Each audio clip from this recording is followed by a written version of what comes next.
Welcome to Daikaiju Network, where we have a very healthy obsession with Kaiju. I am your co-host, Kenta. With me is your other co-host, Jason, but someone doesn't look too enthused right now.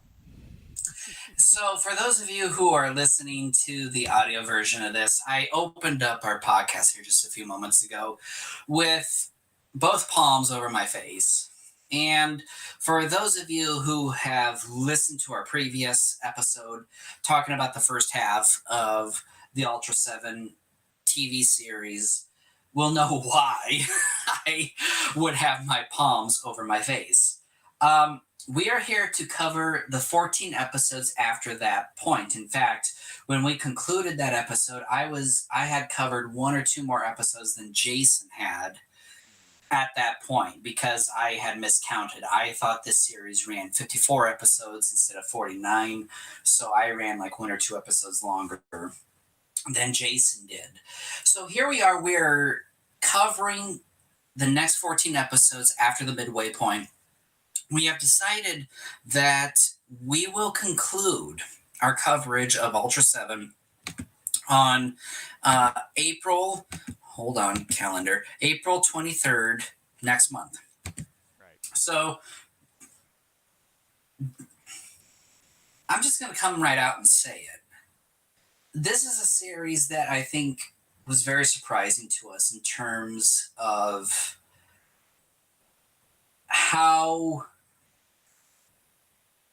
I don't know what other word to use other than this, how painful this series has been to us.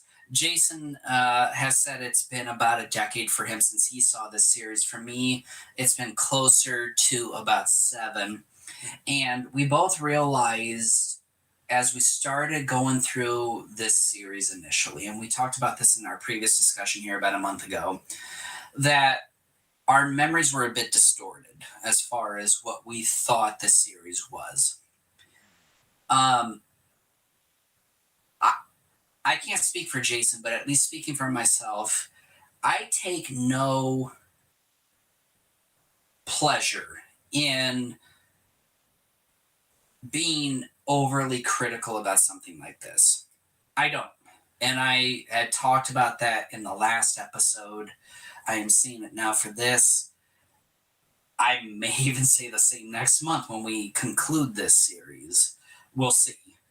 Just the way things are going, I think it's not going to be a bit surprise to me how things are going to end up.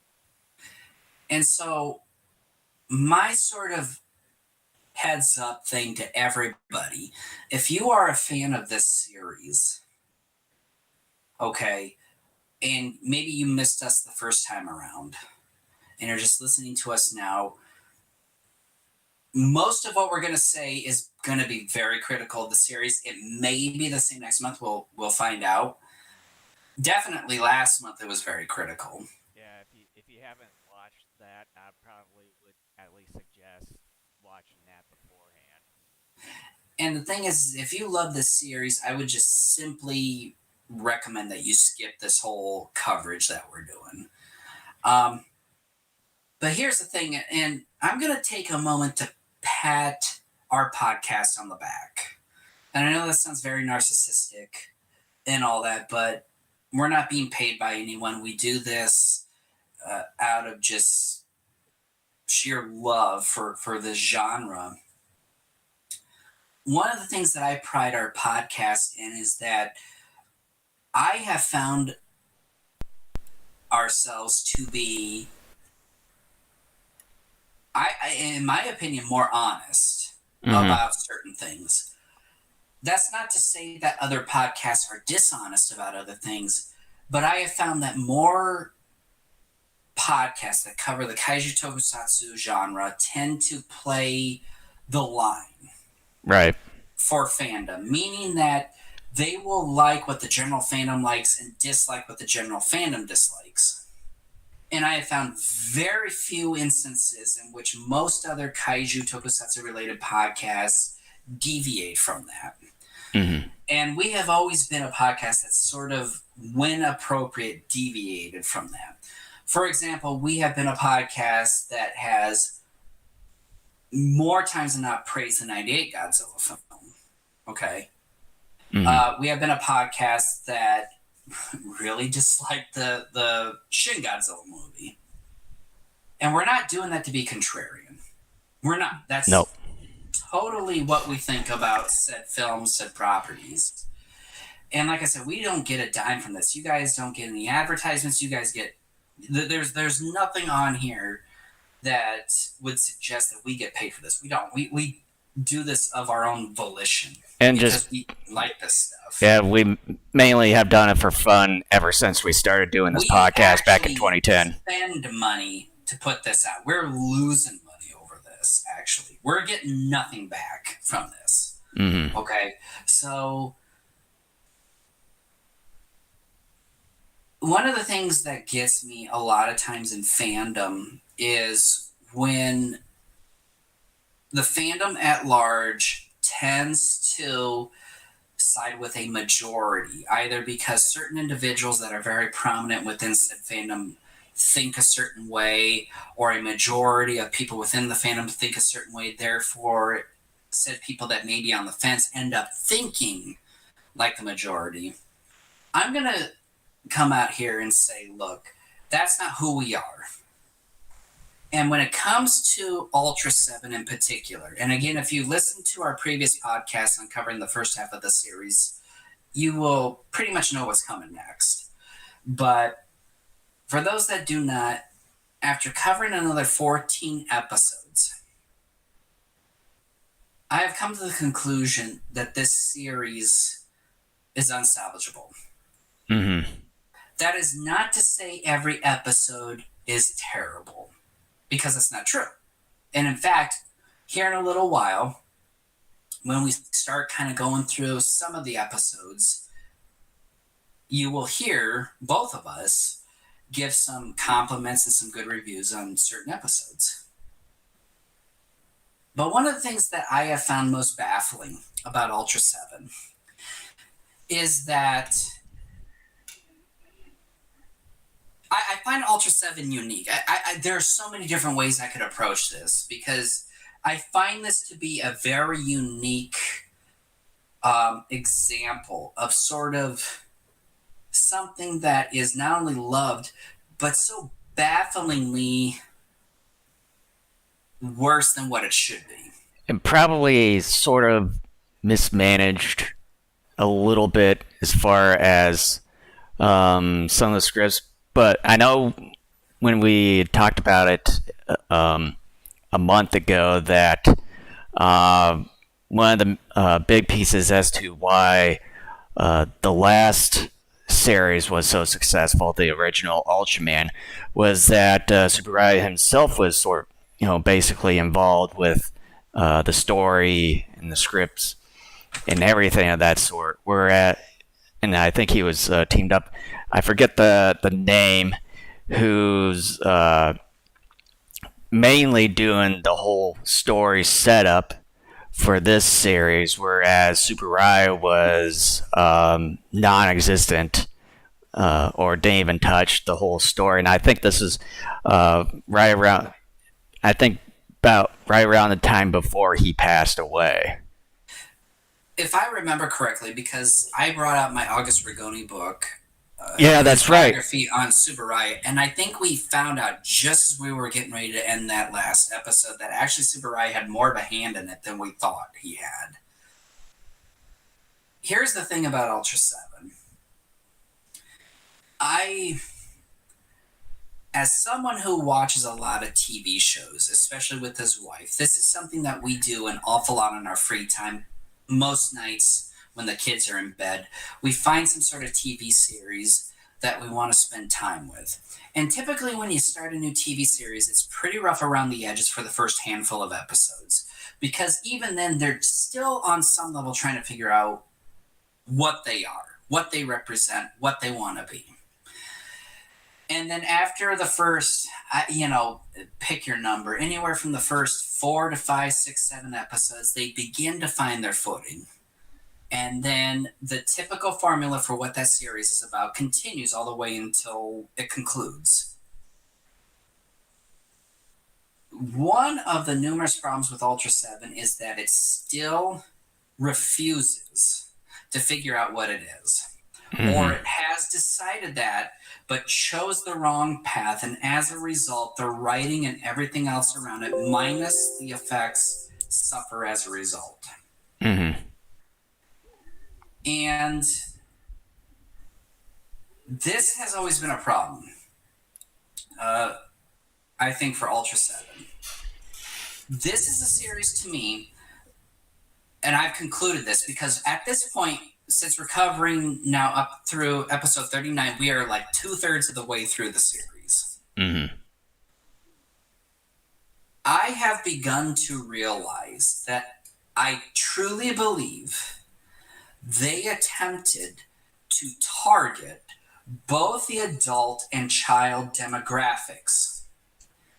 And as I stated in our last discussion about the first half of this series, and as I've said in other episodes of this podcast, when you have a movie or a TV series that tries to placate to an incredibly wide range of an audience, 99 times out of 100, you're going to fail. Mm-hmm. Because it's so difficult as a writer to write stories that will speak to your younger audience but not talk down to them, while at the same time providing substance to the older audience and not making it seem childish and absurd to them. And for those who have been around and either listened to our Gamma the Brave podcast or what have you, from that point all the way up to now, I have said that particular movie, out of the thousands of movies I've seen, I'm not saying it's the only movie, I'm not saying that, but out of the thousands of movies that I've seen,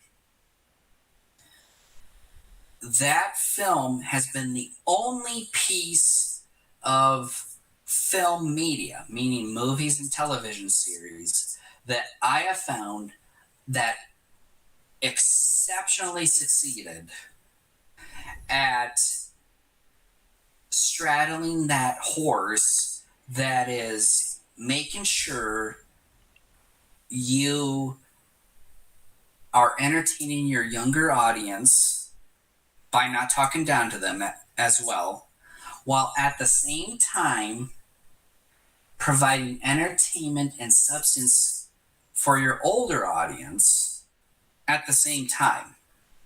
If you have not seen Gamma the Brave, I highly suggest you go and check that movie out. In my opinion, that is the best Gamma movie ever.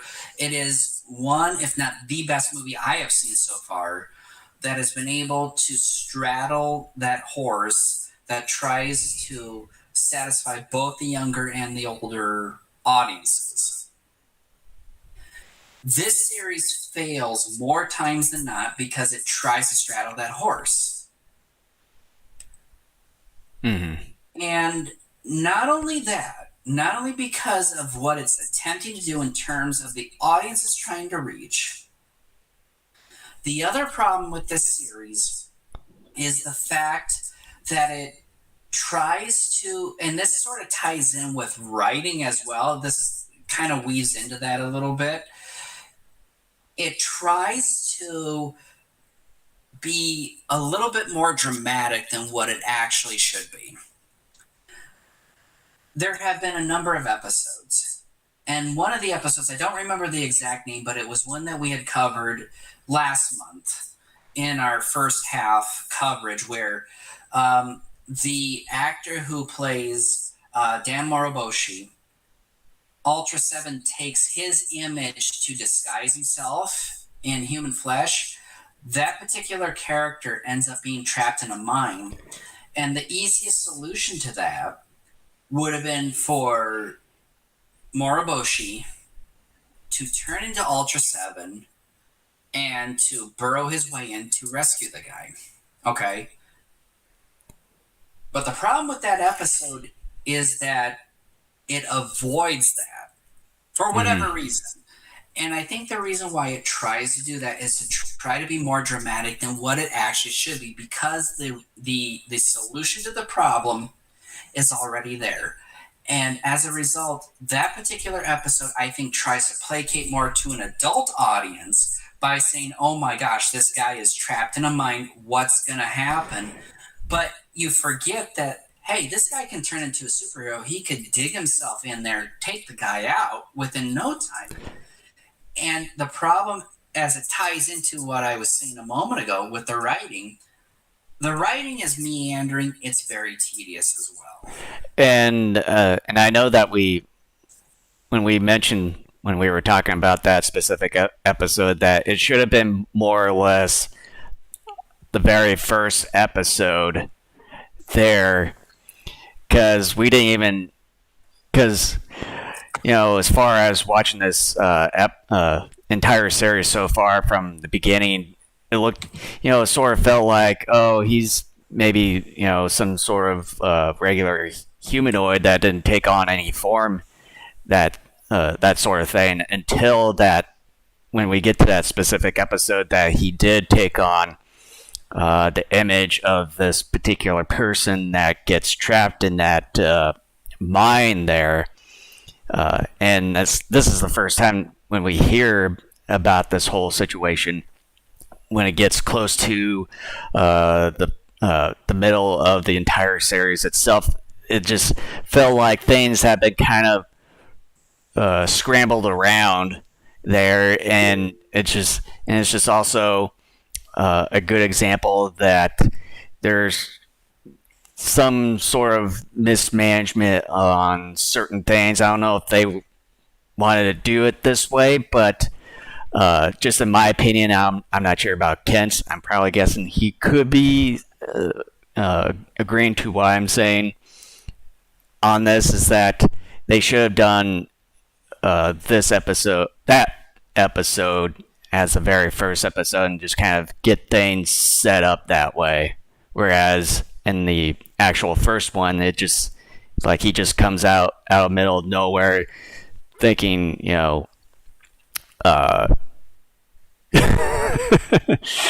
that we don't even really know much about Dan's background from then on up until that particular episode. Well, and as I just wrote a note to you, I believe that episode came like 15, 16 episodes into the series by that point. And if you remember the last episode, if you go back and rewatch or re-listen to that episode, my final comments on that episode in particular, when we were going episode by episode, were that I was hoping we would get an episode or two very soon that really talked more about the origins of Moroboshi and Ultraseven and why he was here. And it never came, and it never came, and it never came. And then finally it did. Like I said, I think it's like 16 episodes in that they finally did this one. And that's the thing. Like, I want to use an analogy here. And I think for anybody who's a sports fan, I think you'll understand this. It's like you have a team with exceptional talent, okay? Pick your sport. Okay, pick your sport. And you have a team where the majority of the players on your team are very talented enough to help you win a championship almost every year, okay? And you have a terrific head coach, okay? Mm-hmm. The head coach here is Eiji Tsuburaya, okay? And the rest of the team are like writers and cinematographers, more or less the people behind the camera, because they are truly the ones that really help to push this thing forward, right? The actors, yes, are very important, but if you don't have good directors, if you don't have good writers, none of that matters, okay? So the players are the people who are behind the camera. And it's like, okay, the first handful of seasons you are very competitive, you are in contention for championships. In fact, you even win a couple titles, okay? So that's like the first Ultraman series. You hit a home run, you're doing very well, you figured out a formula that's very successful. Okay, but then after a handful of seasons, okay, you get to a point where you have more or less the same core group of players, but a few different players here and there, but you have the same core group of players. And you have the same head coach as well, okay? Right. But you begin to severely underperform. You get to a point where you still should be contenders. You still should be in championship games or series and potentially winning titles, but you don't even make it to the playoffs. You have all that talent and everything is wasted, okay? Mm-hmm. That is what Ultraseven is. Ultraseven is that period within your dominant sports franchise where you have all this exceptional talent and great coaching that for whatever reason just isn't working. Okay? Mm-hmm. That's what Ultraseven is. And again, I'm not saying every episode of Ultraseven is terrible. That's not true. In fact, you go back to our last episode, I had a handful of episodes that I really enjoyed there. I'm going to have some episodes here that I really enjoyed. But as a whole, we have come to a point where we have covered more than half of the series at this point to where I am ready to say Ultraseven is a failure. Ultraseven is a failure. I'm looking right at the camera. Ultraseven is a failure. Okay, and I hate to say that. I take no pleasure in saying that. I really don't. Because I love this stuff. As I gave a long, rant last episode of why I love not just this genre, but this era in general of monster movies and stuff and as a whole. Mm-hmm. I take no pleasure in saying this. Okay? You are getting unfiltered views from me here. Ultraseven, I believe, is a complete and absolute failure across the board, by and large. Okay? And that disappoints me. That saddens me dearly. Because I do love the original Ultraman. I love Ultra Q. And I've seen 8 episodes of the series that comes after this. I think it's Leo. No, it's Return of Ultraman. Oh, Return of Ultraman. Well, I've seen 8 episodes of Ultraman Leo. And the 8 episodes of Ultraman Leo I loved. Yeah, and I know I've watched Leo when it was on Crunchyroll, which I think it still is, about close to a decade ago, and I can still remember bits of it, but I know it was pretty good. Yeah, and in fact, now that I think about it, my son watched The Return of Ultraman over the summer of 2020 when the pandemic first started. I didn't catch most of the episodes, but I walked in and I caught some of the episodes, and from what I did see, it was pretty entertaining and pretty good. Okay. That's not my official opinion because, like I said, I haven't really seen enough to really say definitively about this series. But that tells me something went haywire with this particular series. And as I stated in the previous podcast when we covered the first half of the series, I'm okay with doing something new. I am the advocate that's always saying, look, you got to change things up every once in a while to make your character or your franchise relevant to a new generation or two. I have no problems with that. The problem comes with Ultraseven in that, first and foremost, they have no idea what their target audience is, and they still don't. We're 2/3 of the way into the series, and I'm saying right now, they still have no idea what they're trying to do in terms of which audience they're targeting. Or trying to at least target like episode by episode, because it seems like while watching this, I've seen at least maybe one episode that was geared towards more adults, and then the next episode it was more towards kids, and then maybe one of the other episodes later it'd be maybe a mixture or something. It just felt like they were just trying to experiment with what would work best, but it just sort of made things a little bit of a mess and kind of messed some of the stuff up. Well, like you said, they're experimenting. We just got done covering up to episode 39. By this point, you should not even be experimenting with anything. You should have a clear-cut idea of what you're doing by this point. And like I was saying a little bit ago, I think part of the problem is they're trying to straddle that horse of trying to satisfy both the younger and the adult audiences. And as a result, they tend to fail more times than they succeed. And then they should have had like some sort of rating system for TVs back in those days, and they should have, and if they did, they should have examine those pretty heavily to see which episode worked, which one did not, and they should have came up with a conclusion by then to know what specific target they should target towards. Here's the thing. This series was a major success in the ratings, though. In a general sense, this series, surprisingly enough, was a major success. But then again, we have to remind ourselves this was the late 60s, okay? Mm-hmm. It's not like today. I am almost willing to bet if this series were on today, it would be more down the middle at best. And that's what infuriates me about this series. What I find to be so intriguing about Ultraseven is that the problems it has are easily fixable. However, the enigmatic part of Ultraseven is why those problems continue to persist by and large throughout the entire series.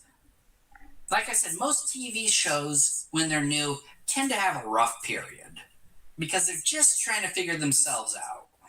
Mm-hmm. And then usually after a set amount of episodes, they figure themselves out and away they go. This series, I think, suffers from bad leadership.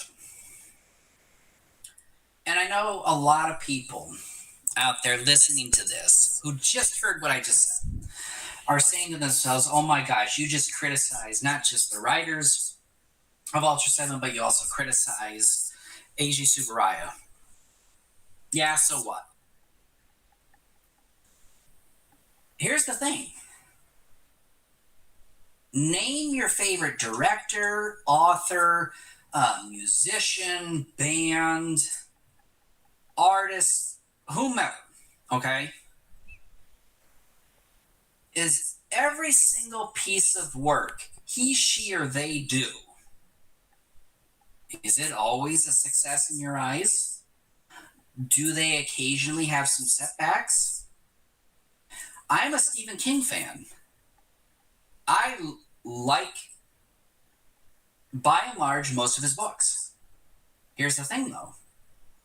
When I read the book Revival, going on 6-7 years ago now, I thought the first half of it was incredible, but I thought the ending sucked. And in fact, I got rid of that book. I said, the first half is spectacular. The build-up, the character work is incredible. But the way it ends was just terrible. It's not just because it didn't end the way that I thought it would. It's because the book set up certain expectations and character work that it could not match in that third and final act. And not every piece of work that Stephen King writes is good. I will freely admit that, and I'm a King fan. Okay? Like I said, I didn't really, in the whole scheme of things, didn't care much for Revival. I liked the first part, but then when I got towards the end, I said, none of this paid off. None of it mattered. Think of anybody, okay? Not everybody's perfect. I'm not perfect. Jason's not perfect. Or maybe you're a sports team. Like for me, for instance, I'm a Browns fan. I've always enjoyed that team for a long time, but you make yourself an easy target. Yeah, but recently, when it comes down to the whole Watson situation that's happened recently, I didn't quite care much for it. You know, I'm not gonna dive more into it, but look, what I'm saying is nobody's perfect. Just because someone created one or several masterpieces at some point doesn't mean that they don't have stinkers along the way. That's fine. I still love King.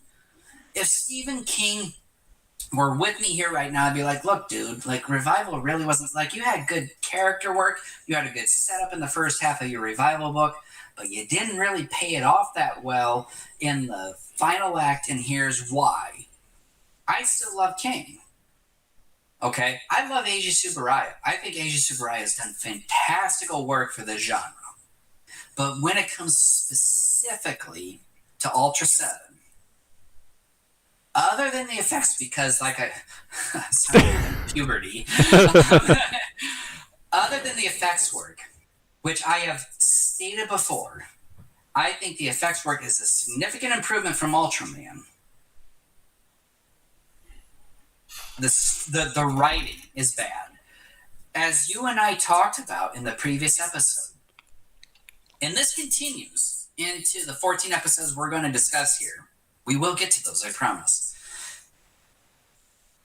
One of the big problems with this series is that it refuses, more times than not, to get to the point of its story.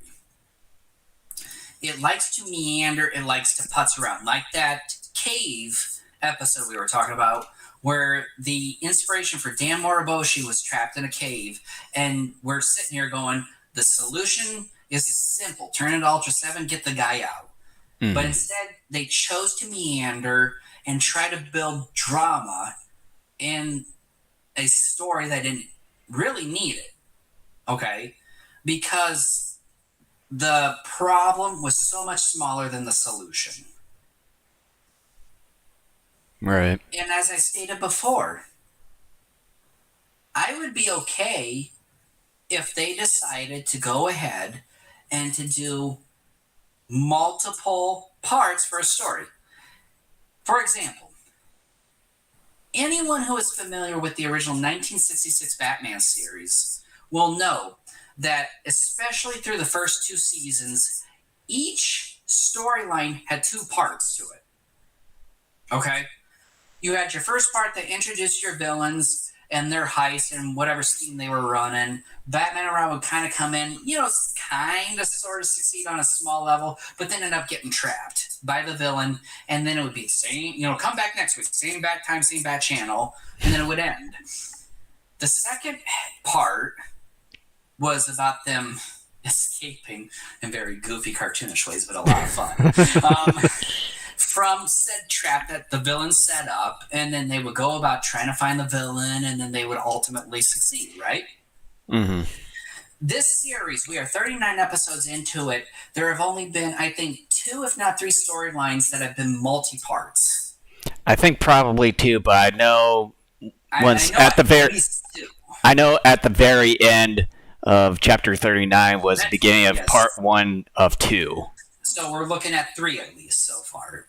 So I'm okay with story build-up, but you got to pay it off. The problem with Ultraseven is that more times than not, they spend all this time on unnecessary build-up to a conclusion that is way too fast, way too whiplash-inducing, way too tidy. And I think the build-up. And I think at times it just doesn't seem like it's quite finished up yet.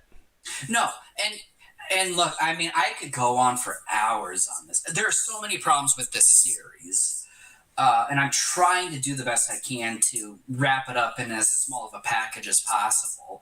But another problem, and I brought this up last podcast too, one of the biggest issues I have with this series as well is the character work is pitiful. The character work is awful. One of the things that I loved about Ultraman was that each and every character at some point had 1 or several episodes devoted to them that began to expand upon who they were. And even then, even some of those episodes that were not character-centric, most episodes tended to involve everybody. And part of that was the fact, too, that your cast was smaller. Here the cast is larger, but still, they made time over a span of 39 episodes in Ultraman to include stories that included each and every single character once, twice, or more along the way. So therefore, as a result, you got to become intimately more. I just blanked out. What's the word? More understanding, I guess, of said characters, right? Mm-hmm. Part of the problem here is that you got a few more characters, but here's the deal, though, too. Sure, you have more characters here in Ultra 7. However, this series runs an extra 10 episodes longer than Ultraman, okay? There's no rhyme or reason why these characters still should not have more character-centric episodes. The series, at least up to the 39 episodes that we've covered so far, have kind of flirted with that. They have sort of kind of teased you on the level of, yeah, we may cover Soga or this other character or Anne or what have you here. Ultimately, no, we're not going to do that. We're going to focus on some other off-screen character for this story that is never going to be a part of the main cast in the first place. Mm-hmm. I don't have a problem with that, but if you're going to do that, you follow the Ultraman formula. I don't mind if you bring an outside character in, but you need, at the bare minimum, one inside character, one recurring character as a part of that story.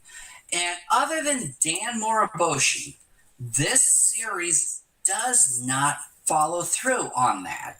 It's always Dan Moriboshi. Yeah. Okay? And Anne is very rarely involved. When she is, I hate to say this, but she is relegated to a stereotypical female role of, like, you need to be the caretaker. She's not like, was it Ito? Was it Ito in Ultraman, the female character? I believe so. Let me just quickly look it up here. Yeah, Jason will look that up here. But that character had at least several episodes where she was able to show strength. She was able to show that she could hold her own amongst the male-dominated Ultra Squad there at the Science Patrol. And Anne is... Yes. It's Akiko. Akiko, okay. Anne is relegated to the stereotypical female role of being a caretaker. We're 39 episodes in, and I still do not know as much about the rest of this Ultra Guard than I did about the Science Patrol. By this point in Ultraman, the series was done. I knew what the characters were. I knew what they stood for. I knew what their personalities were. We're 39 episodes into a 49-episode series of Ultra 7. I still have no idea who most of these characters are. And just to kind of expand on that, and when you're talking about like one of the episodes just recently, I know that we're going to be talking about it here soon. If I can it's episode 36, which is called A Lethal 0.1 Seconds. I'm not sure if it's titled the same as yours. This is kind of the one that sort of focuses on Soga in his, kind of his shooting techniques and all that. Yep. And it was supposed to be sort of kind of focused on him, but as you mentioned, that it just seemed as further as you go into this episode, he just sort of gets replaced, by some of the other cast members, particularly mostly with Dan. Either that or they bring in these outside characters that are sort of the driving factors of an episode, which is fine. But the problem is that more times than not, they're the only driving force, and that the other characters within the Ultra Guard are never involved. By the way, I have to use the restroom. I need you to hold the book for a moment here. Well, there's not much that I can go off here for the time being while he's taking a restroom. Just kind of transition here until he comes back. But, I'll just kind of take this time to, as far as where you can find us online. You can find us on the live streaming platforms such as YouTube, Twitch, Facebook, Twitter, and DLive as well. And we also have a audio version of the podcast. You can find us at Apple Podcasts, Google Podcasts, Spotify, iHeartRadio, and TuneIn as well. And you can also find us at our own website at DaikaijuNetwork.com, where you can find our live stream via Twitch there, and you can find a lot of our audio versions of the podcast on our website as well. So, with that, as far as Ultraseven, I'm not going to be really surprised that when we finish up the final 10 episodes later next month, that we're going to be having basically the same amount of views and that sort of thing. And I think with that too, that nothing isn't going to really change. But I think once he gets back here, which he is here, and I'll just switch over back. I think when it comes to probably the only upside to these 14 episodes that we've watched is that we don't get the long extended scenes of the Hawk 1 or Hawk 2 getting ready to take off and all that, like what we've seen the first 25 episodes. Okay, can you catch me up on what you're... Well, I didn't really do much except just kind of do a little bit of housekeeping since I didn't do that earlier. Okay. But yeah, I just mentioned about as far as the upside to the 14 episodes that we didn't get the long extended scenes of Hawk 1 and Hawk 2 getting ready to take off, like what we've seen the first 25 episodes. Okay. We've gone on for almost 15 minutes about kind of the general criticisms and why I think Ultraseven doesn't work. At this very moment, I can't think of anything else I can add, because I think some of it we've repeated from the last episode, and I think now we're just kind of reinforcing that, okay, we're far enough into the series now that we can definitively say that this is now an endemic problem with this series, and just kind of hammering home the fact that Ultraseven, sadly, and I mean sad. I'm gonna sound like a broken record. I take no pleasure in saying that this is a bad show, by and large. There's some good episodes in here. I talked about some of it last episode. I'm going to talk about a few good episodes here too. But this, across the board, is not a good series. And that saddens me, because I do like these characters. I like Tokusatsu. I like Tsuburaya. I think, though, for Tsuburaya, this is a failure. And I'm someone who has seen a bunch of TV series, thousands of films, was someone who wrote a lot in college and studied, story structure and all that stuff. The one thing about Ultraman was not perfect by any stretch of the imagination, but it knew what it was and it ran with it. This series, through 39 episodes, still is playing Jekyll and Hyde and can't make up its mind. So you want to say something? Yeah, I was going to say that since we've basically been criticizing this thing for about 50 minutes, maybe we should start diving in as far as these individual episodes go. So, unless you, and again, like everybody knows, because like we said on the top of this podcast, if you're a fan of the series, it'd probably be best for you to avoid all of this. But I take no pleasure in this. I don't, because when Jason and I announced that we were going to cover this, I think some of the last things you heard us say on some of those podcasts were like, "Oh, this is going to be fun." can't wait to go through it. And then we started going through it, and then our memories started floating back, and we're like, oh shit, that's right. This actually wasn't that good. Like, you know, we're not playing contrarians for the sake of being contrarians. We're like, no, there's some serious problems. There are some things to like, and I've said them all the way along. Like, I still think the effects work across the board is better than what you're going to see in Ultraman. Mm-hmm. Just like Shin Godzilla. I hate the movie, but I've always said I think the effects work in that movie is incredible. Otherwise, the rest of the movie sucks. Like, it can burn in hell for all I care. But anyway, let's get into some of the nitty-gritty episodes. I had covered one episode, according to my notes here, that you didn't cover.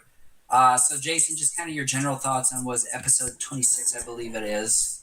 Yeah, And-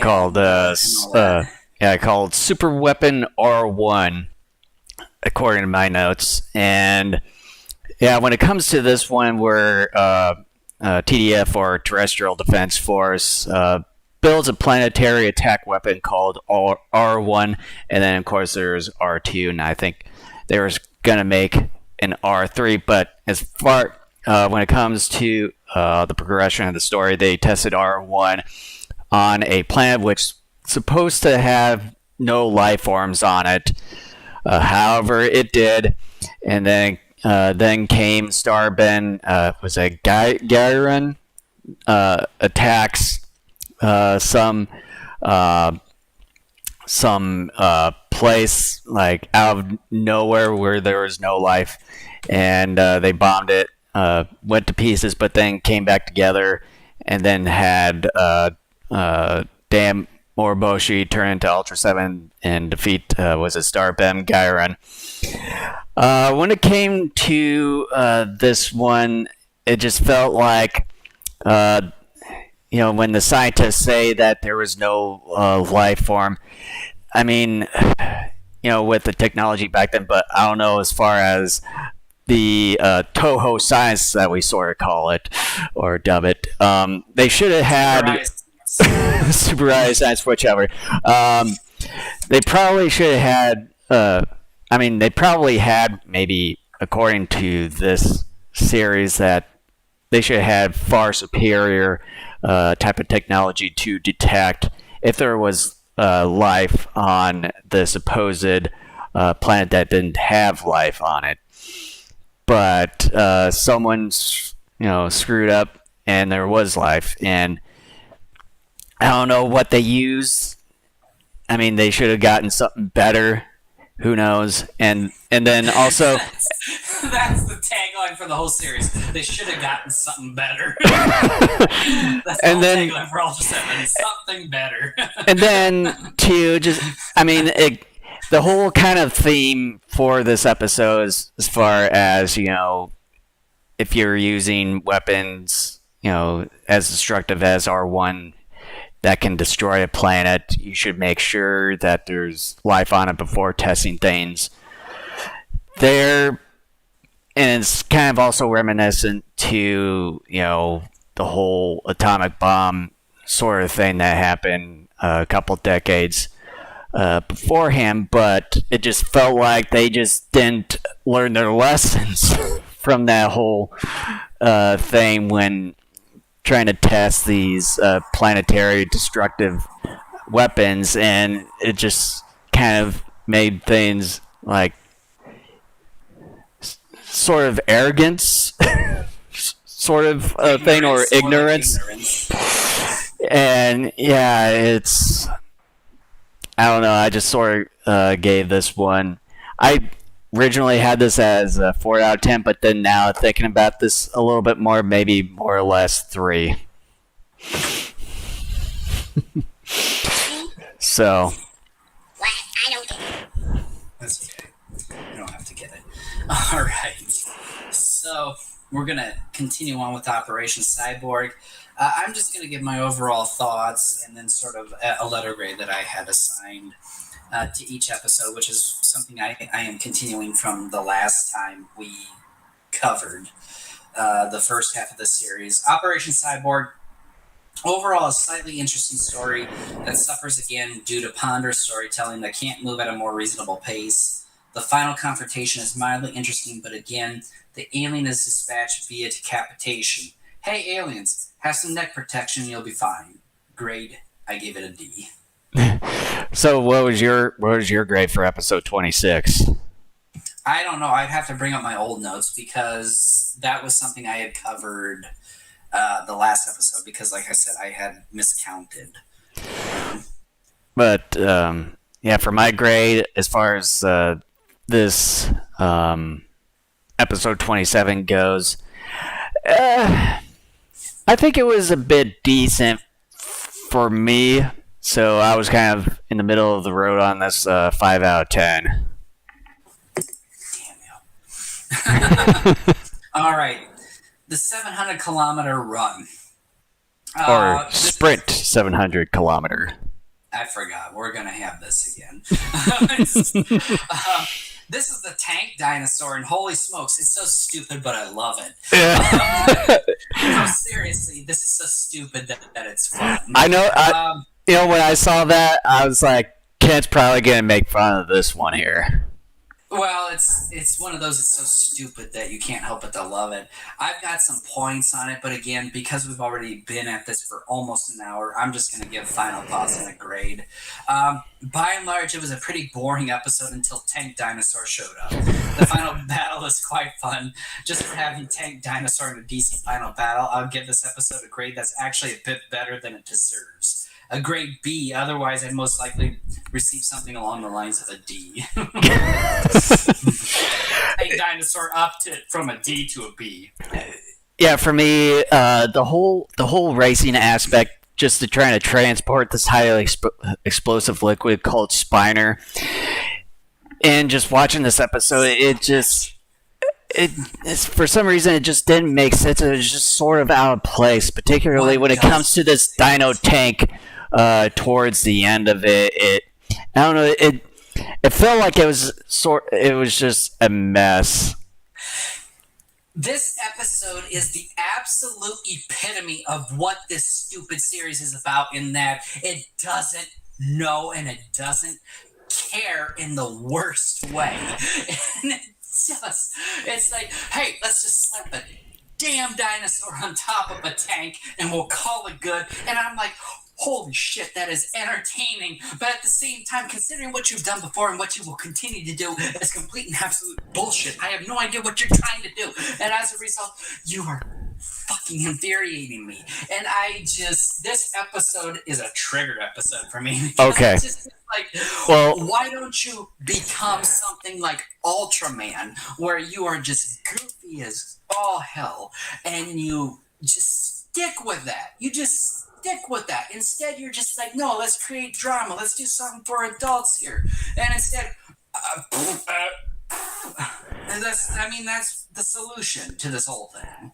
Well, and what I was trying to get to before you interrupted me is that they were trying to focus on a particular thing in certain episodes. Like for this example, that they were trying to do something when it comes to racing, and that sort of thing, and trying to do something a little bit creative. And then once you kind of get towards the end, all of that's just thrown out the window.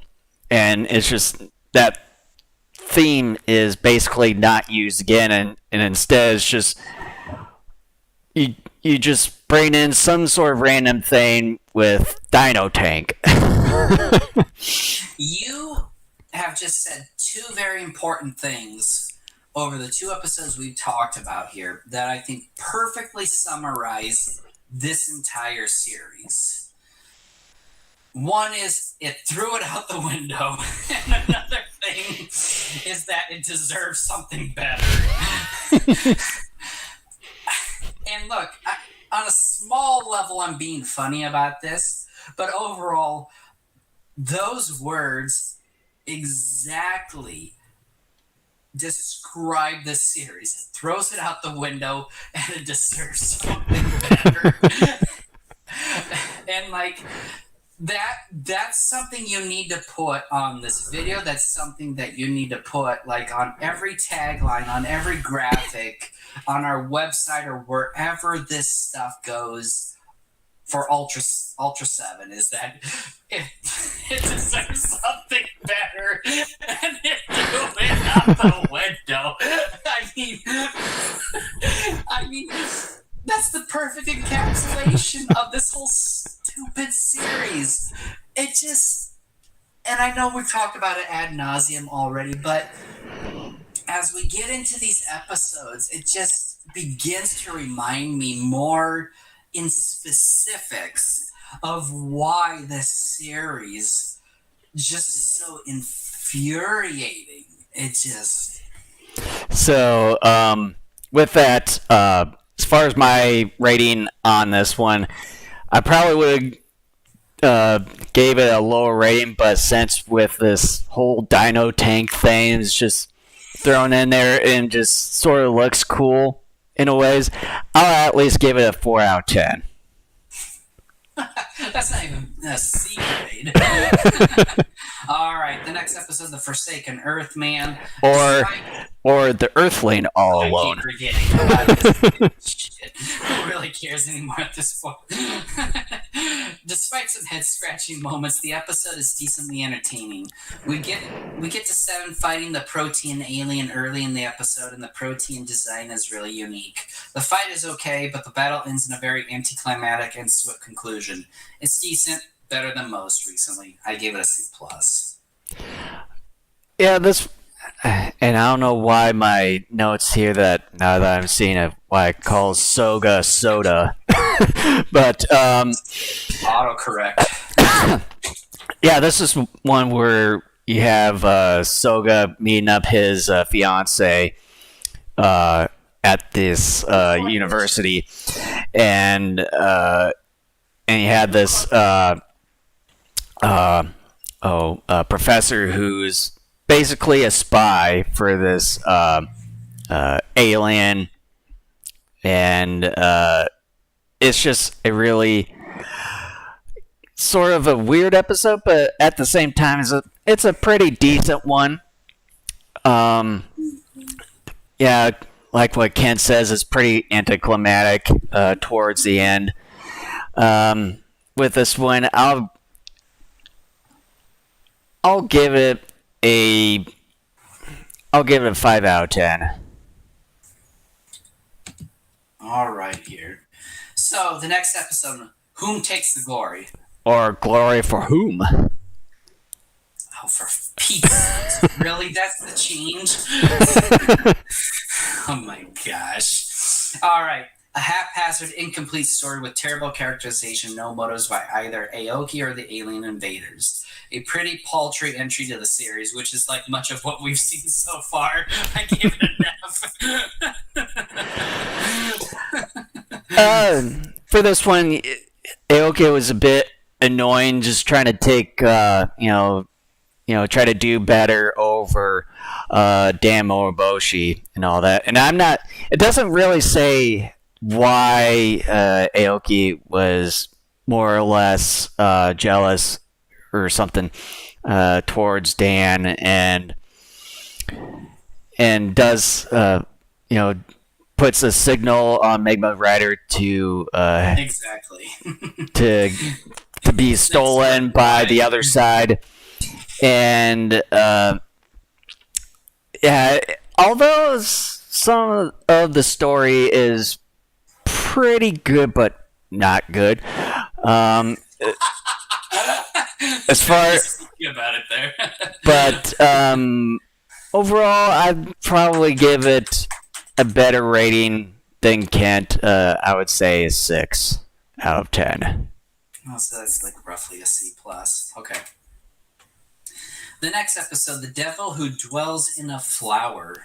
Or The Flower Where the Devil Dwells. Alright. Another episode where much of what happens only takes place as a result of there being no real story to tell. The epidemic of elongated setups where there are no real consequences to what happens to anyone continues. An F. This one here, I kind of sort of like, because it has, kind of this, whenever you smell the flower, it sort of turns people into vampires a little bit, and to where that they need blood for themselves whenever they get more or less deficient in it. So as far as this one goes, I'm a little bit more lenient than Kent is as far as this one goes. I would at least give it a 4 out of 10. That's still enough as far as I'm concerned because it's below 50%. All right. The Wandering Planet. The Strolling Planet. Even though it's not a planet, spoiler. Whatever.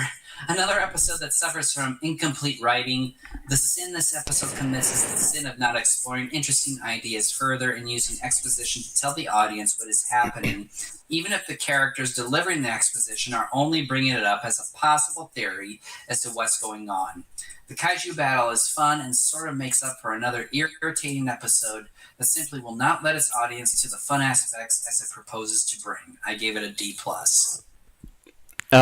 With this one, the whole title for this episode is basically misleading because all it is a flying island, not a planet.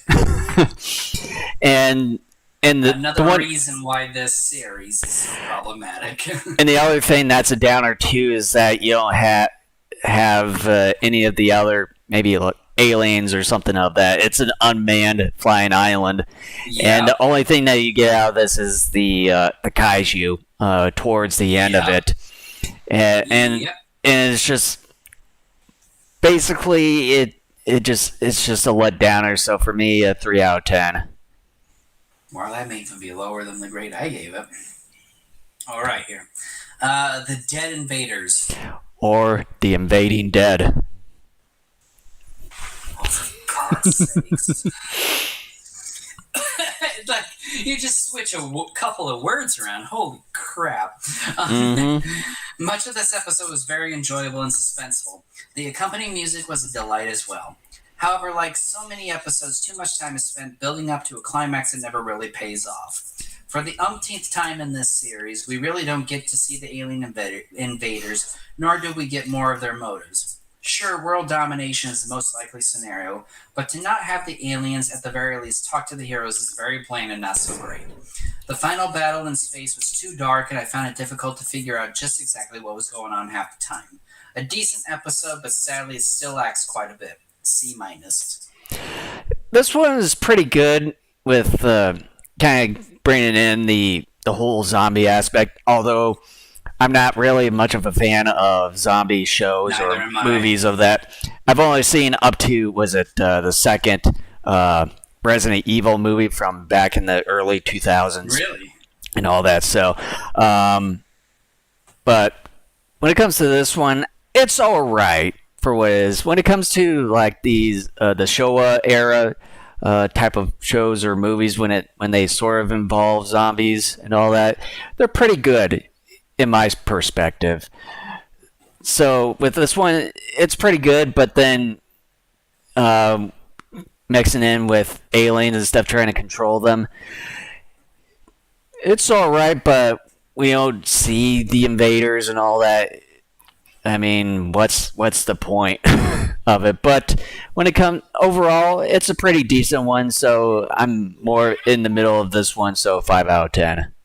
Again, this is one of those where it could have served either from simply better storytelling or a multi-parter.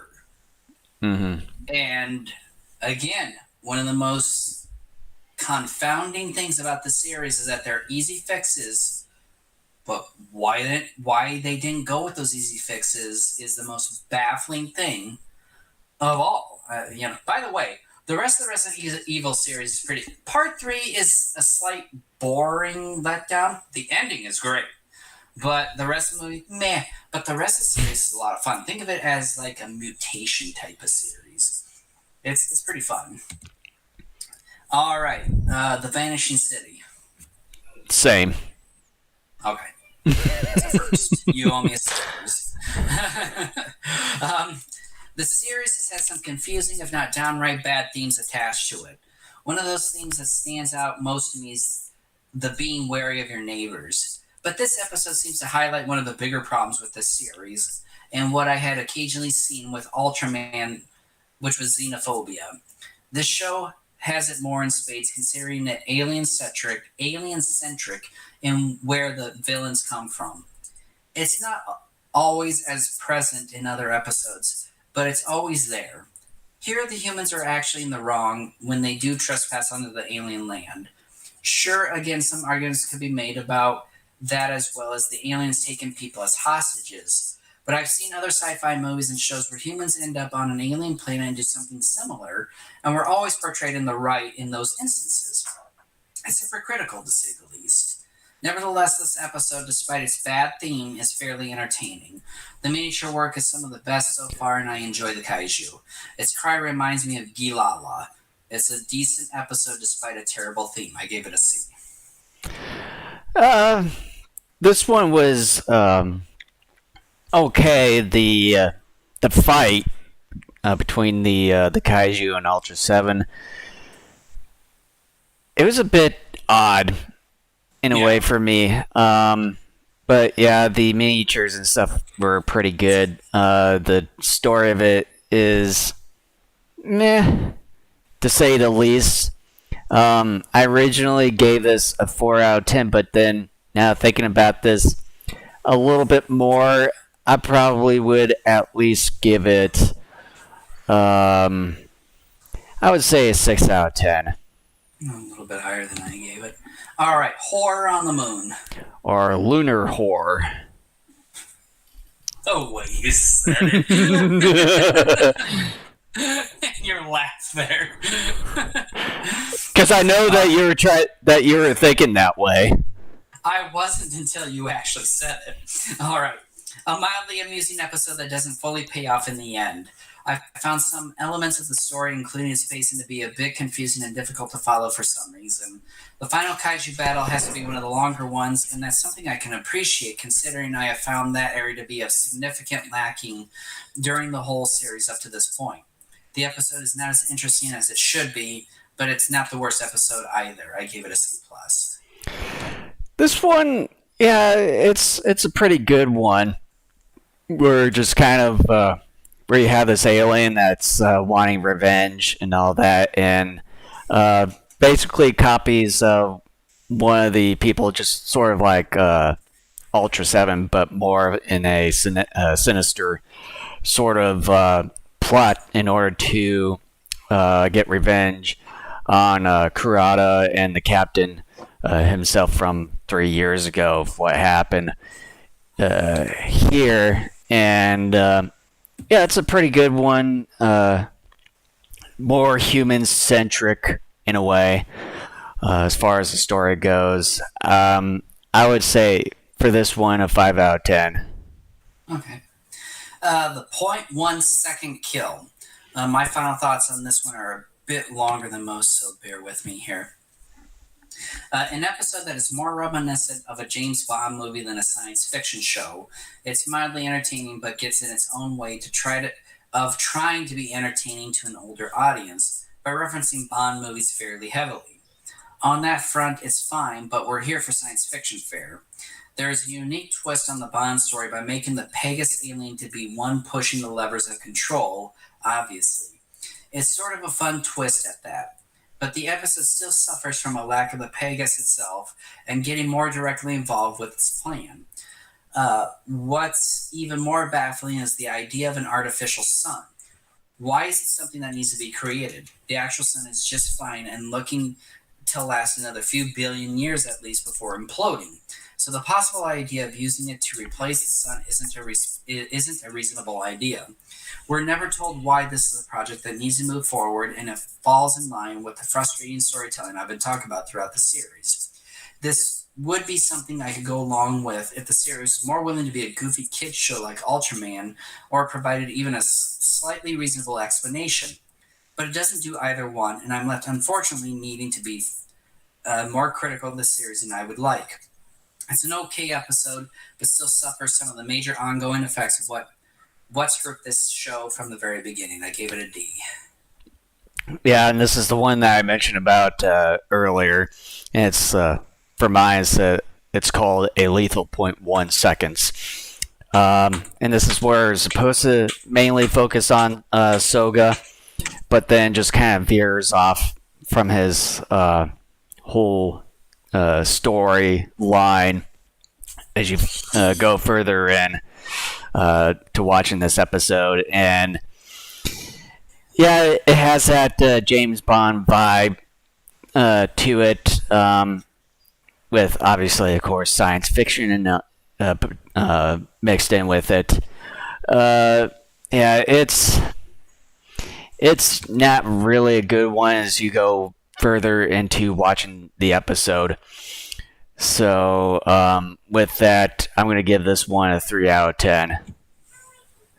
Alrighty, so next one up is the Stolen Ultra Eye. I had only made one other note other than my final thoughts. I have to say this one note because I think it's very important. The girl looks like she's having sex as the camera's close up on her while she's dancing. So, I mean, seriously, didn't you think that? Considering how it's shot? Not really, no. By the way, it's pornography. My final thoughts and letter grade. The standard world domination / destroy the Earth storyline has finally run its course with me with this show. I think a lot of that has to do with the show not living up to what came before it with Ultraman, and the writing being more times than not incredibly lackluster that refuses to make most episodes remotely exciting. There are other ways to approach this extraterrestrial plot device as well, if they were willing to explore it more. Instead of world destruction or domination, the writers could have looked at potential stories of alien races wishing to live with the humans side by side. They could do this via secretly or coming out and asking for permission. There could be a story about an alien refugee who's been living amongst humanity for a while and has been doing so peacefully. This alien has even contributed worthwhile talents and abilities to assist humanity and even nature. There are numerous ways that this could be done, but the writers for Ultraseven refused to partake in that, and instead have resorted to an easier yet incredibly xenophobic take. It's rather embarrassing, really. I've complained a lot about the writing for this series and still maintain that is one of the top 2 reasons why this series overall suffers and is a complete mess at points. That and the inability to settle on the tone they wish this show to take is another reason why it's been such an abysmal experience as a viewer. Getting back to this particular episode again, so much more could have been had here if the writers had decided to try and not get pretty with the story or to have told it over multiple episodes. Instead, it's all built up with a fast and very unsatisfying conclusion where the writers realize, oh shit, at this point we need to wrap it up, and slapped an ending on it with a sense of messaging or base entertainment value. Just another shitty Ultraseven episode, sadly. A grade F. For some reason, I can just imagine you just typing that. I was very I at this point I was angry with the series, and I sort of knew that was coming, but I kept sort of hoping we would get better. And we just reached that point in this series for me where I was just like, nope, done. Well, as far as this episode goes, I think I'm a little bit better as far as grading this one. And as far as the story goes, yeah, it's kind of your typical, alien coming in from a different planet and, trying to invade. Although she was sort of manipulated by her higher ups that they weren't going to do anything, but then later on, that they basically betrayed her as far as, them not gonna invade and that they were gonna pick her up and all that stuff too once her mission was over for a particular thing, which was stealing the Ultra Eye. And you can tell that she sort of flipped when it goes towards the end, and then when Dan said that you can live here and all that, but then towards the end, she just decided to end her life, basically, and Had sex.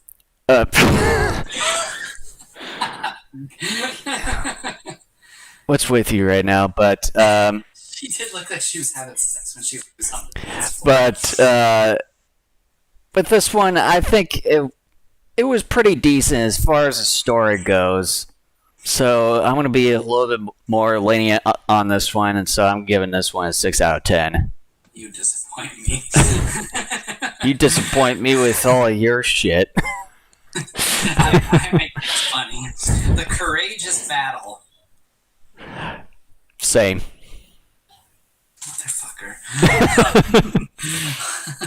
Alright. Despite some of my criticisms, this episode is one of very few that spends the right amount of time on setup and gets to the heart of the story. The miniatures are gorgeous, extensive, and numerous. I enjoyed the battles immensely. With all that said, the Osamu subplot is nothing more than a crutch that adds nothing substantive to the overall narrative. There is no message to be had there. I think the writers were hoping it would raise the stakes, but it is a flimsy reason to try and get Dan to commit to both Osamu at the time of his operation and to fight the robot at the same time.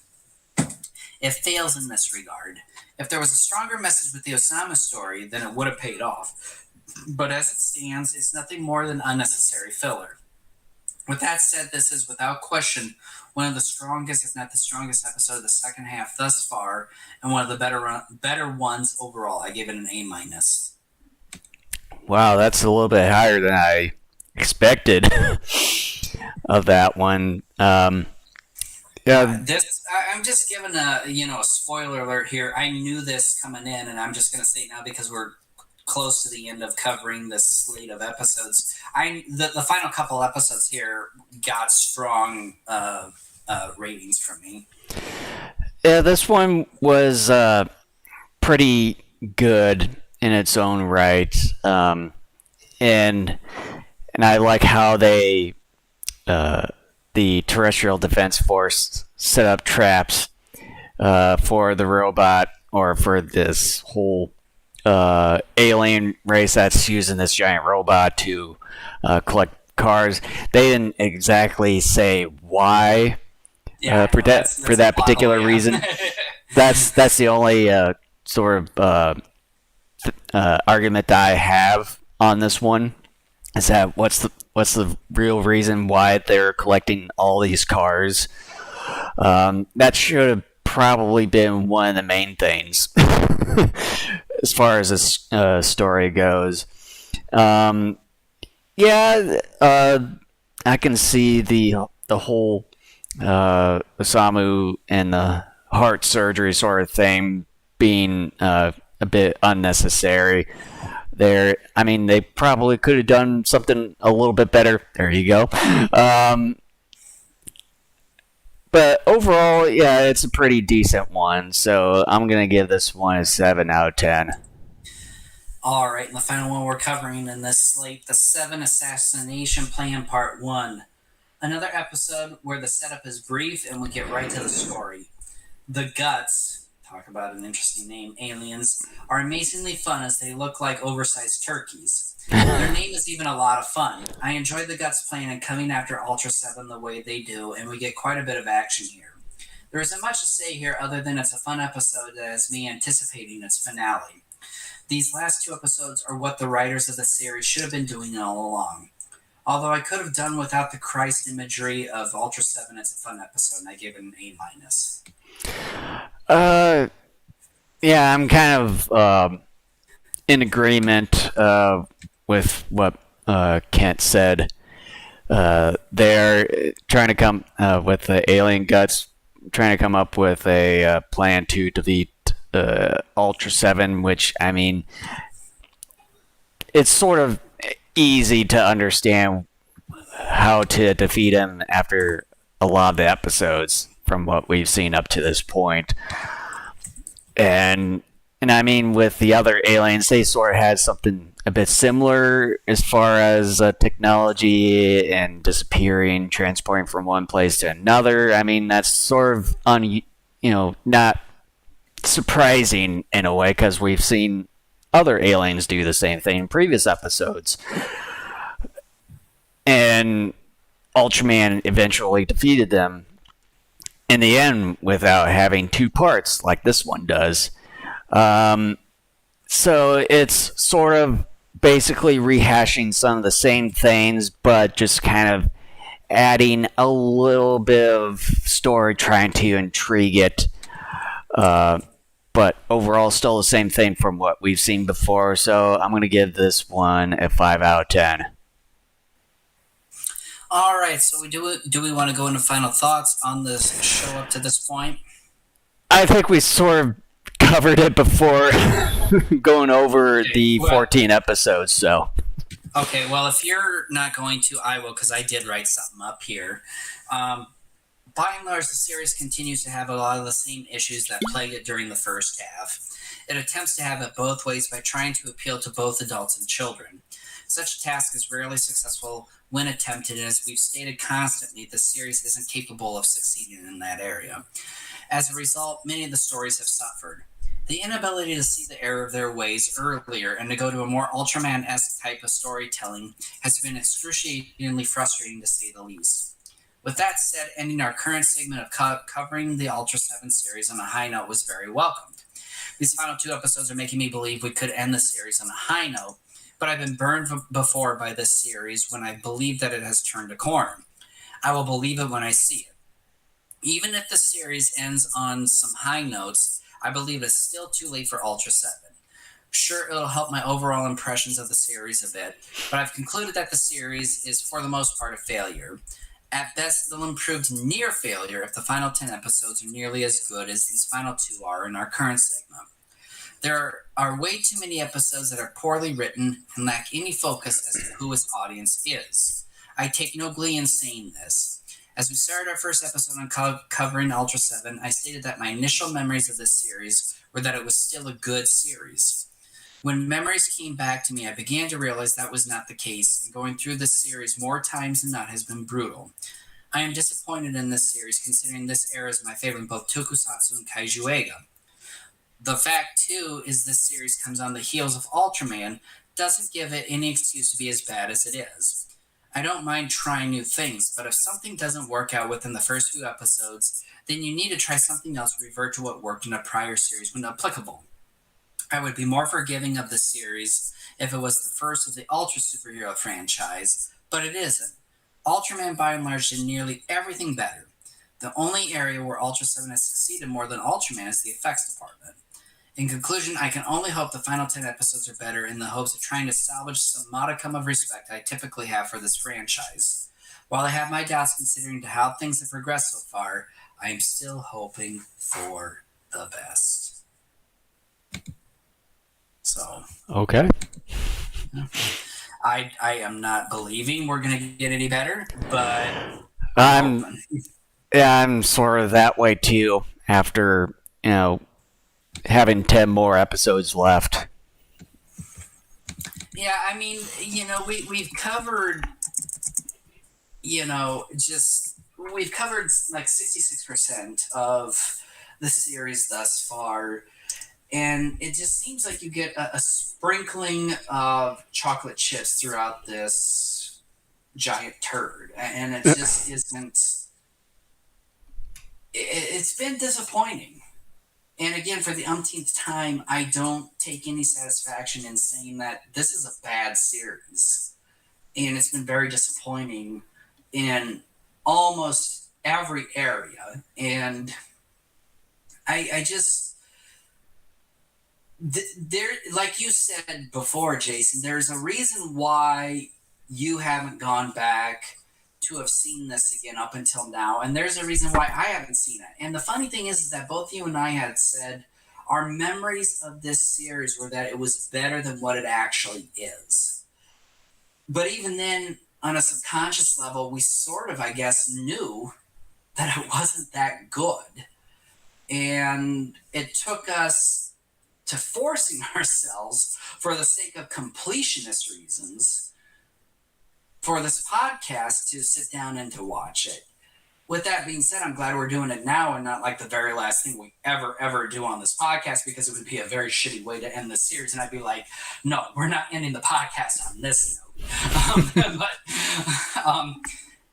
It just, I have been, as my emotions have showed over these 2 episodes that we've done, I am very disappointed. I am very frustrated and angry with this series as well, but at the same time I am deeply just saddened by the fact that this is where it went, and the fact that the fixes for this series are so easy, and yet for whatever strange and stupid reasons the head honchos, and that includes Tsuburaya, decided not to make those fixes, even though they were easy fixes to make.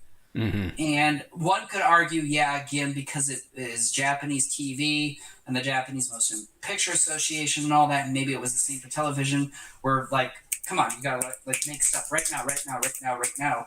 Sure, that may have been part of it, but at the same time, to me, that's a cop-out, because you take a look at the Ultraman series and even Ultra Q before it, and I would argue both of those series had better episodes than they had bad episodes. Well, and then this one is just filled with bad episodes. Well, and then I think too, when it comes to Ultra Q, that was geared more towards the adults. Well, yes. With how that went, and then as far as Ultraman, they decided to go more towards kids that way. But then it just seemed like that they were trying to blend in both audiences with Ultraseven here. But like I have said for thousands of times, if that doesn't work, then you go back to what does. And 39 episodes in, they have not fixed it. They have refused. It's a stubborn person. You keep telling them, look, your foot is getting shredded by this lawnmower over here. You need to take your foot out. And they're standing over there with their arms crossed going, no, it's not. No, it's not. Meanwhile, their foot is getting shredded by the lawnmower. I mean, it just...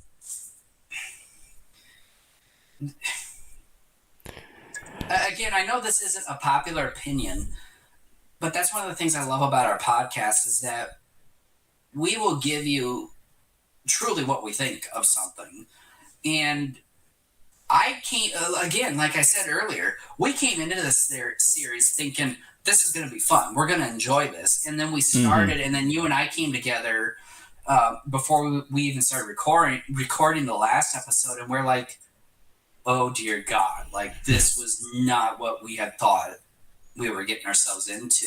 Like it was, you and I, we just kind of looked at each other, and we were, and I mean, not in a silly way, we were kind of looking at each other like, this is horrible. Like, not just bad in that the series was bad, but it's bad in that something that we loved and cared about so deeply was indeed this bad. And you can't defend it. I don't think you can defend this series appropriately, except the fact that, okay, they tried, okay, so you get a star sticker for that, but a star sticker isn't gonna win you over an audience. And like, I mean, again, there's still some good episodes sprinkled throughout the series, but by and large, it's a shit sandwich with a few sprinkles scattered amongst it, and those sprinkles are few and far between. And I'm disappointed. I really am. I just, to be perfectly honest with you, and I think I may have even said this last month, I will be happy when this is over.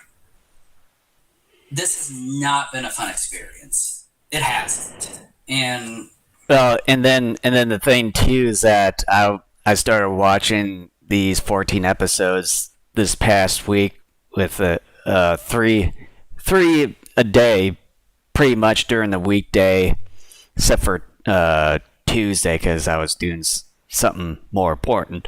And then 2 today before we started this episode. And when I was thinking that when it gets to that time, I'm just like, I don't really feel like doing this, but I just have to do it for the sake of, for us reviewing it. It's gotten to that. Up to your head and saying, do it. And it's gotten to that point because I don't even remember me doing this a decade ago. I just, for me, when it was that time a decade ago, I just flew right by these episodes, just kind of binge watching them.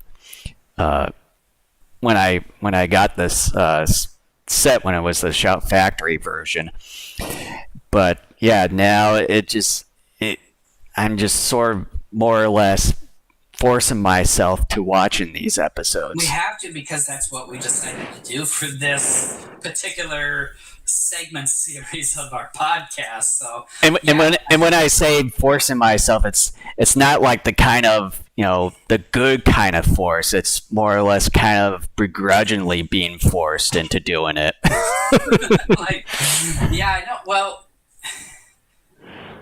there were times in which I thought about messaging you over Facebook and look, dude, let's just make a quick 5-10 minute video and say, look, we're canceling the rest of this Ultraseven series because it's just so damn stupid. And saying it's really not worth anyone's time. It really isn't. And I thought to myself, I'm like, yeah, that probably would be the most honest way of doing it. But then at the same time, I think it's sort of in a roundabout way not giving the series a full shake as far as watching it from beginning to end, and really even a very brief 2-second remark talking about some of the episodes. And so I'm like, okay, we've already invested a lot of time getting through half the series as it is. And we have more and we just have 10 more episodes left, so just might as well finish the rest of it in next month and then just move on from there. Yeah, so really at this moment in time, we're looking at April 23rd to wrap everything up here as far as Ultraseven goes. We're not looking forward to it. Hopefully, though, maybe it ends on a better note than what these first 2 segments have. But with that being said, we'll come back April 9th. We will have a commentary. We have yet to figure out exactly what movie we're going to cover there. But we'll be back April 9th with a movie commentary. And otherwise, we will officially discuss the conclusion of the god-awful Ultraseven franchise on April 23rd. So with that, thanks for watching. Be sure to like and follow Daikaiju Network on Please like us, even though you may have hated this. on the social media platforms such as you can find us on the streaming platforms like YouTube, Twitch, Facebook, Twitter, and DLive. And you can find our audio versions of the podcast on Apple Podcasts, Google Podcasts, Spotify, iHeartRadio, and TuneIn. And you can find everything all in one at our own website at daikaijunetwork.com. All right. Thank you so much for listening and watching, and we will see you in a couple weeks. All right. I'll catch you guys on the flip side.